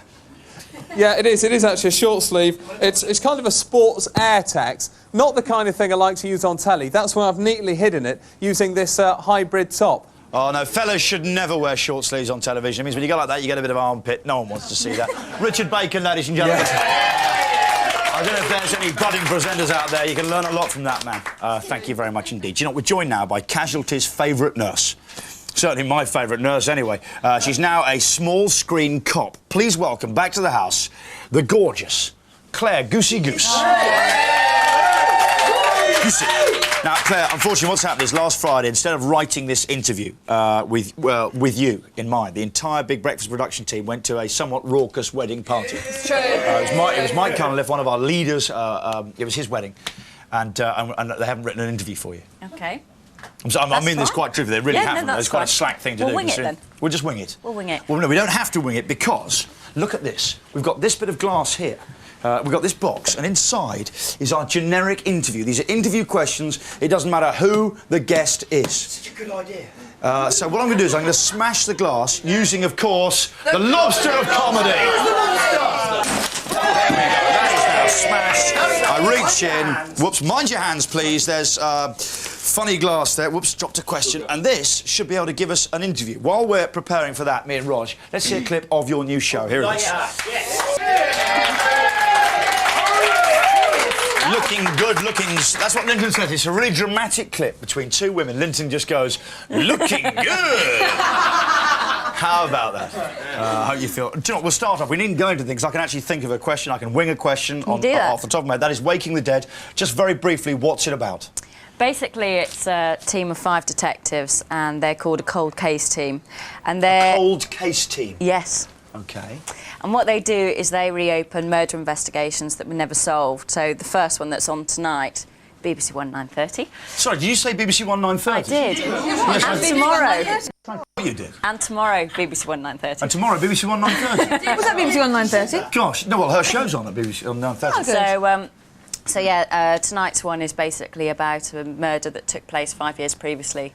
A 16-year-old schoolgirl was raped and murdered, and they go back and try and find out who it was. Good, that's cheery. OK, let's go into the hat. Go on, Rog. Here we go. This one. Here we go. What does it say? What does it say? So, the new single, what's it called? It's a generic interview, all right. It's gone wrong already. It's actually not a single, it's a two-parter called Waking Would the you Dead. It's good, you've bent it round and that's lovely. You're entering into the spirit of it quite wonderfully. I'm going to go for make a single. random question number 2. Do you think Kevin Keegan chose the right team to play France? I unfortunately didn't watch it, but I obviously read about it in the papers, and was it 1-1? It's 1-1, yeah. Michael Owen came in late to score. Do you think he is the ideal Shearer replacement? Yeah, well, he's younger, isn't he? He's younger, he's got a bit more kick about him, so I like to see him playing. So. It's amazing anyone can actually be a football pundit, isn't it? Yeah. I'm not saying anyone, but I mean, we didn't see that coming. You're not particularly football expert, actually talking quite authoritatively about the game. It's extraordinary that it is. I hope Mark Bright's watching. OK, here we go. Go on, Rog. Go on, in here. OK. Right. So, what exactly are you here to plug, Claire?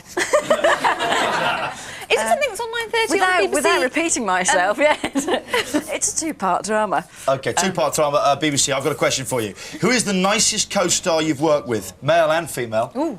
That's a good question. That's a very good question. Yeah. You've got, actually, annoyingly, it's on a box. Male and female. Male, it would have to obviously be a toss-up between... Oh. Sounds like a show. Toss-up. You can see it now. My boyfriend John, obviously, who was on Casualty. Oh, what you've done there is so darn licky. Licky. Or I'd say Derek Thompson from Casualty, who is a fantastic actor. Not Derek Thompson, the racing pundit. No. No. OK, but he is a good guy. But he is good. I don't know if you watch The Morning Line on the glorious Channel 4, but I believe it is one of the finest bits of television you can see. That's Channel 4, ladies and gentlemen, Saturday mornings.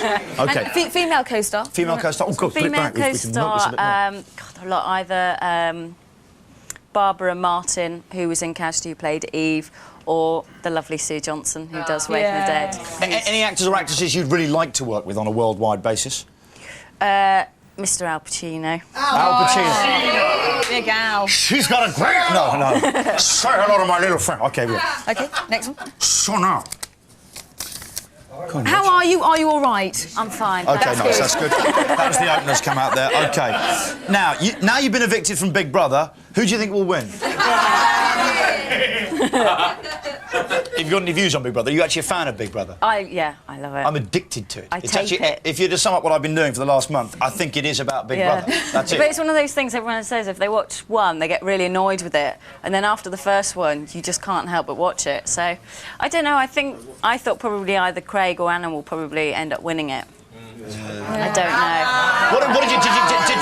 What did you watch? Well, I think Anna's very crafty indeed. Yeah, she is crafty. And I'll tell you what else I know as well. You know, everyone was really cross with Nick. This is obviously why I know this sounds like old news, but I thought the interesting thing was everyone suddenly rounds on Nick, particularly Craig, who I felt was just sore because he found out he'd been nominated. That was the sole reason. But what everyone was cross about, what they were really annoyed about is that Nick didn't try and do his little game with Darren, Nicola or Anna because he knows they're nice people. And what actually everyone was really cross about was the fact he'd managed to con them all. Because they all individually went on with it, didn't actually, they? he was quite crafty about it because he only did it to 2 people, only told 2 people. If you went round and did it to everyone in the house, they're bound to speak to each other and find out a lot sooner. He did it to about 5 people. I thought he only did it to 2. No, he's going round there. Oh, Lord, no. OK, here we go. Is it yours? Go on. Yes, it is. OK. OK, here we go. Frank and Pat, do you think Peggy will find out? Yeah, good question. I used to watch EastEnders all the time and only watched one a couple of weeks ago and saw Frank in bed with... Yeah. The scene with Terry talking about women. Oh, that was unbelievable, wasn't it? When he actually said to Pat, you haven't got much in you, but I tell you what, you're still good for loading logs on. That was one of those marvellous bits of comedy I've ever seen in my life. OK, here we go. You ready? Have you ever snogged Jamie Theakston? No. Haven't you? No. I thought everybody had. I know, we have, yeah. I was going to say. absolutely. Go on, I'll do this one. Do you like cheese? No, I hate cheese. Oh, why not? Why don't you like cheese? I find it gives me a migraine. I'm a migraine sufferer as well. It's bad news, Nothing isn't it? else. You know, a lot of people get migraines from chocolate and stuff Orange like that. juice can do I'm it all as right well. with chocolate, You funny like enough. chocolate, yeah. But cheese, I'm not. Cheese on toast is the worst thing. OK, one more question from you, Roger, and then we're going to go to the news. Here we go. OK, just a quickie. OK, quickie. What's your favourite flavour ice cream? Come on, the nation needs to know this. Yeah. Tell us or Tina burps. It would probably have to be... there used to be one called Toffee Fudge. Toffee Fudge. Like that one. Yum. Never heard of it. OK, ladies and gentlemen, Claire Goose live on the show.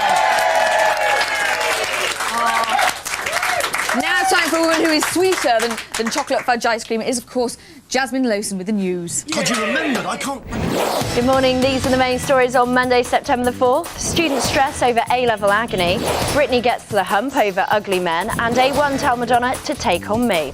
A storm's brewing this morning over A-level results. With thousands of students still celebrating their grades, the Chief Inspector of Schools in England has slapped them all down. Chris Woodhead says standards are slipping and exams are getting easier, and he reckons that could be blamed on the introduction of GCSEs 12 years ago. His comments are bound to spark a huge debate, and it's not just pupils he's upsetting. Teaching unions and government ministers are likely to be furious.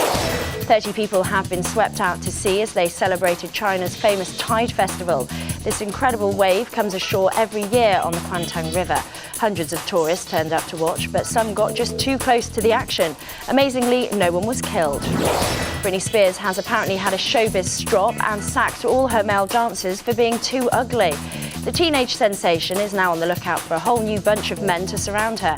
Insiders say she's insisting they're all really good looking and hunky to boot.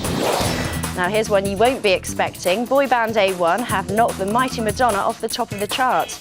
The Pretty Boys have shot straight to #1 with their rehash of Take On Me, which was a massive 80s hit for a-ha.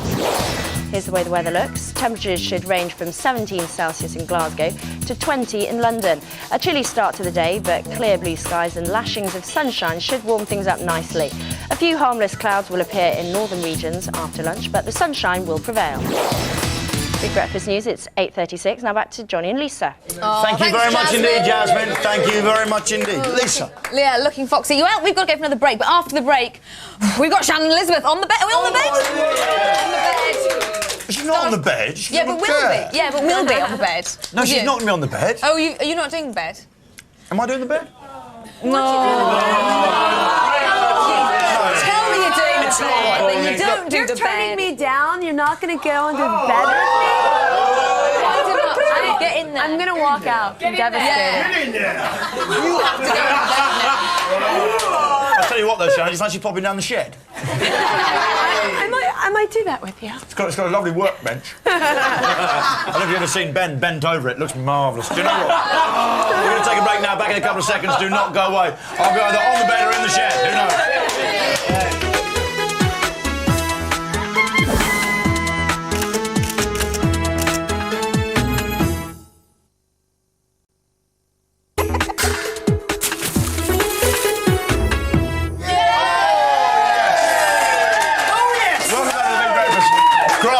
Get off the bed, Grant. Come on, step down. Grant? No, get off the bed, Grant. It's just silly. You're just showing off and being ever more dynamic. You just want to say you've been on the bed with me and Shannon Elizabeth. OK, Okay, anyway, you're also in American Pie. You're here to talk about Scary Movie. And American Pie, last time you were on, I was saying American Pie, funniest film I've seen in ages. But Scary Movie is even funnier. Glad you like it. You're one of the stars of this film. How would you describe this film in a nutshell? Well, it's a spoof of a million different movies. You've got, you know, Scream, I Know What You Did Last Summer, Matrix, American Pie, we spoof everything. Everything's in there. In fact, at one point, the note comes around, I Know What You Did Last Halloween becomes quite a thing. It sort of throws it all in together. Now, you play Buffy. Yes. Every red-blooded high school male's dream role. Was it a role that came naturally to you, this character? Actually, not really. She's an airhead. She's really ditzy, and I was actually pretty smart in school, so I was trying to become the airhead without trying to act just stupid. Yeah, because sometimes when people really act stupid, it doesn't quite... Yeah. I gather also you nearly became a tennis pro, is that right? Yeah, I used to play tennis a lot, and that's what I wanted to do for a long time. So watching them on TV, it kind of brings back all those feelings. I'm like, oh, I want to go play again. God, do you know what? Yeah. I'd love to play tennis with you, just an afternoon. Yeah. Then let's go. Yeah. What, now? Well, I got to go sleep a little bit more, but, you know, in a few We'll have a look at a clip from the film. We'll talk Okay. tennis while they enjoy this. Here we go. Okay. Here's a clip. Here we go. What will be your talent for this evening? Acting. I'll be doing a dramatic reading. Look out, Greg! Look behind you! You damn it! Look out! Oh my God! Somebody do something! Greg, hold on! Broadway, This is Buffy Gilmore! Buffy, wait! You have to go back on stage. No, I have to get to Greg. No, you won! I won? They're calling your name. Go! Out of my way, loser! Miss Buffy Gilmore!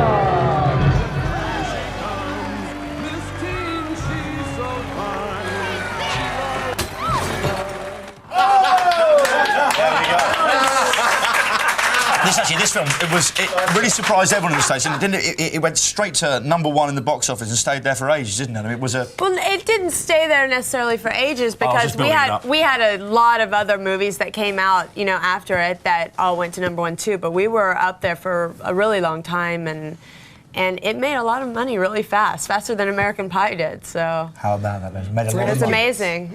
OK, now there's a lot of saucy scenes in this film as well. You get your sauce. And some quite gruesome ones too. Were there any real-life shocks on set? It says on my card. Well, it's one thing that happened on set when you saw at the end of that clip me getting hit with the vase. Yeah. Vase. The vase. They went on and on about how it was going to break away and it would be fine and it'll really hit me and I just drop out of frame. And so we finally did the shot, and it bounced off my head and shattered on the floor.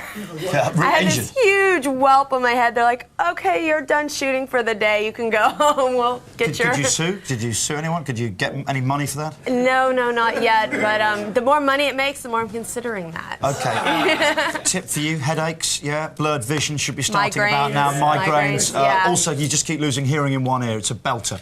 And the alien that's growing in my head. The alien in your head as well. Well, it's difficult to sue for that specifically, but loss of hearing, it's a goodie.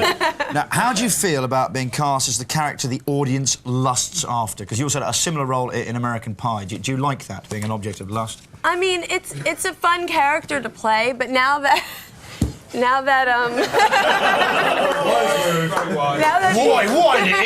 it in! Why does he scare me? It's all right. Bring the sheaths.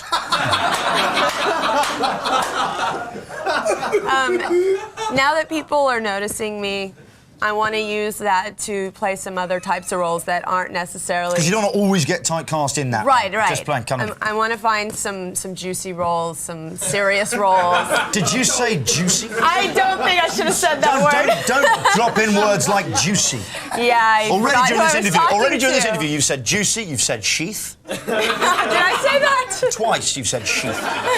OK, I've also got down here that you own 7 dogs. I have 7 dogs. I rescue them off the street. They're all mixes. Yeah. Good girl. I love 7 my dogs. 7 dogs. They're sweethearts. Is it? I mean, do you walk them as a pack? They would drag me if I tried to walk them. Would you take them all walking in the park big at once? Dogs. I will take them all to the park, but I won't. Like, there's a park with fences around it, so I can just let them go loose. Oh, that's but good. 7 dogs in the car, when they see a dog outside the car and they all freak out, the car's like shaking Yeah, I like bet. this. What kind of a car do you have? Or van? It's like a sports utility vehicle. Can I advise you to get a Ford Transit van while you're over Okay. there? Pick them up real cheap, nice white one. Lovely. Yeah? Lovely. Oh, thank Sling you. a sofa in the back. Well, if you want to buy me one and have it shipped over, I'd be more than Shannon, now you're coming on too strong. All right. Ladies and gentlemen, it's been a joy to have her down here this morning. She can't belch, but she has been Shannon Elizabeth, ladies and gentlemen. Still to come on this morning, we meet a granddad.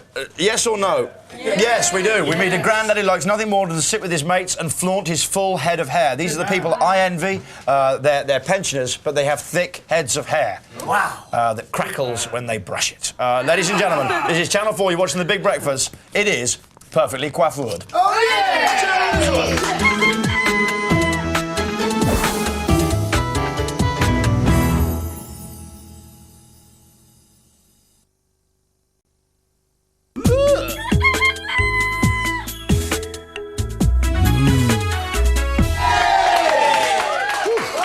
OK, I've had a letter here from a young man called Stefan Holihan who says, Dear Johnny, I have seen you on your television programme talking about how men are always going bald, which is true, we all do. Yeah. Fact.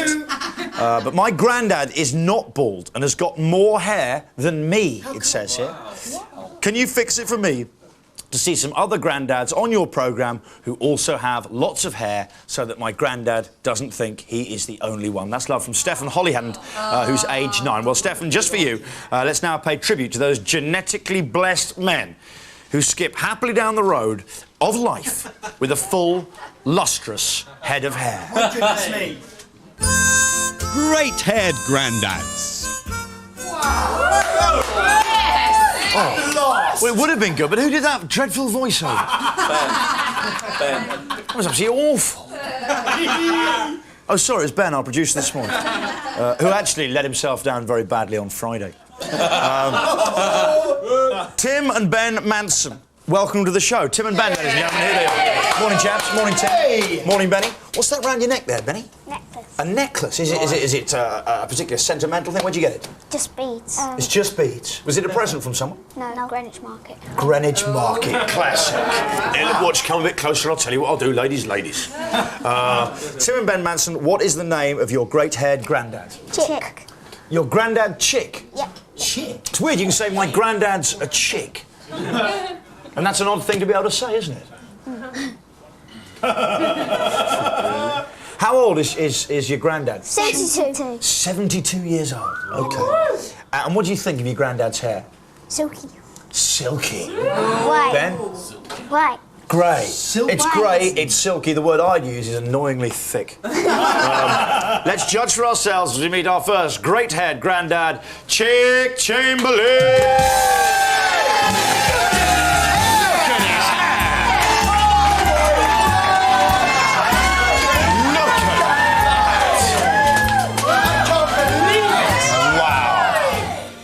Morning, Chick. Welcome to the show. Please, Chick, in the chair with you. Okay. Well, does it crackle when you brush it? Look at that! Do you get the static crackle when you... Oh, I bet you do. Yeah. It's an amazing head of hair. Do you know what? I believe we've got a picture of you now in your younger days. Let's have a look at it. Here we go. Look at that. Look at it move in the wind.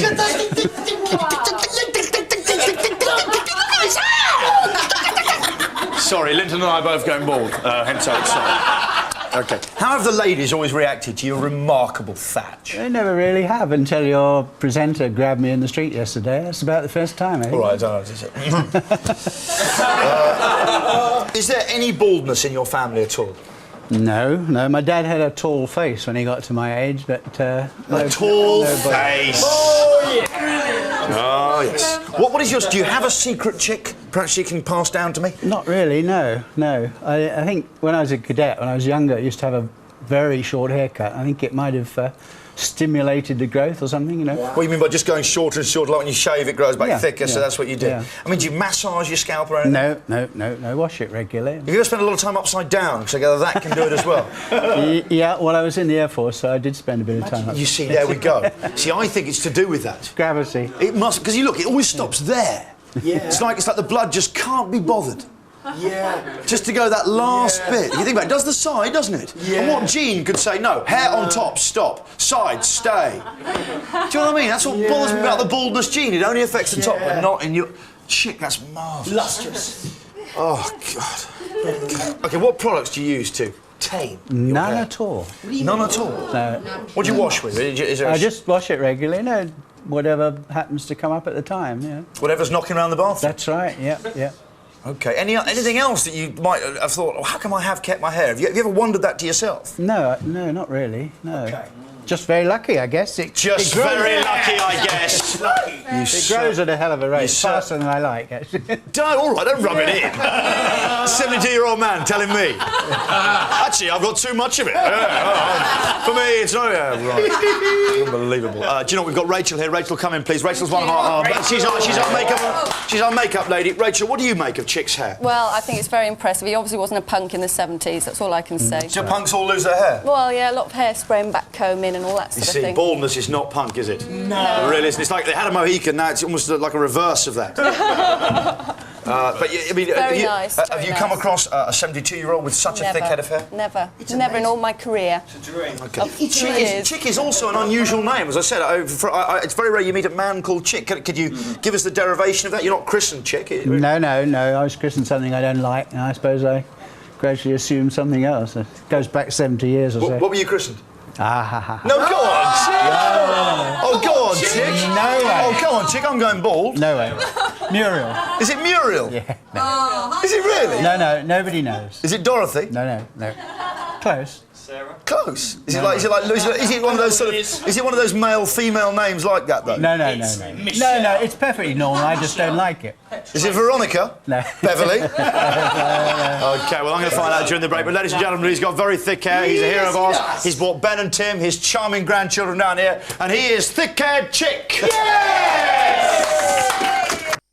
Do you know what? Here we go. Big Breakfast, Lock Keepers Cottages, Old Ford Lock, London E32. And if you have a grandad with an immaculately thick head of hair, if your hair's as thick as Chick... It can't be true. No, it can't be true. It's a syrup, isn't it? It's an Irish. Look at that. Do you know what? This is what's happening this week on The Big Breakfast. Have a look. Coming up on this week's Big Breakfast, the stars of new horror movie spoof Scary Movie will be undead in the house as we get a visitation from Carmen Electra and Shannon Elizabeth. Plus, we've got a full track list to rock the house all week. The Finger Boys prove they're mega with the computer song. Stephen Gately will be in to tell us I Believe. Boy band Damage will be spreading rumours, and US club diva Anastasia might be out of love, but she'll be in the house. All this and much, much more on The Big Breakfast. It's what mornings are made for.